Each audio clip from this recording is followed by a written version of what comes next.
खाई के भंग गोला गोला गोला गोला गोला बोला बोला बाबा भूतनाथ की।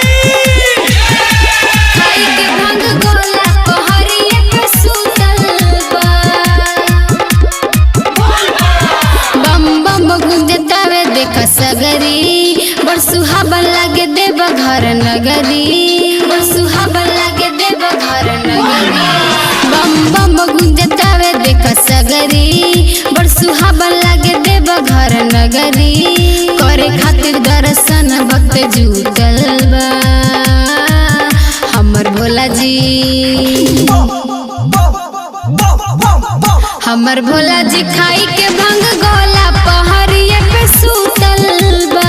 बम बम भोले जैसी बोले बम बम भोले जैसी हमर भोला जी खाई के भंग गोला पहरिए पे सुतल बा सुतल बा। बोले शंकर भगवान की। खाई के भंग गोला पहरिए पे सुतल बा। सबेरे सबेरे पिसाई ले ले भंगिया दिन भर मतल रहे मोर आर भंगिया मतल रहे मोर आर भंगिया। जैसे भी के नारा करेला भक्त हाला कटी जाई रैया शक्ति दिहे डमरू वाला। लोग जलावा ढार के खातिर भूखल बा हमर भोला जी हमर भोला जी खाई के भंग गोला पहरिए पे सुतल बा।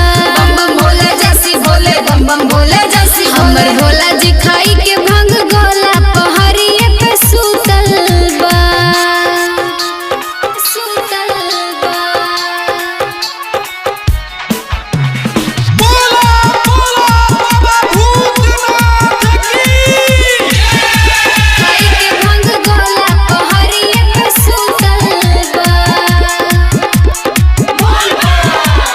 तनिको न बाटे फिकर भोलेनाथ के तन मनाई भगाई देले डाट के मनाई भगाई देले डाट के। पल्लवी प्रिया संगे रोशन दीवाना घंटी बजाई जगावे शंभुनाथ तब शिव जी के नींदियो न टूटल बा हमर भोला जी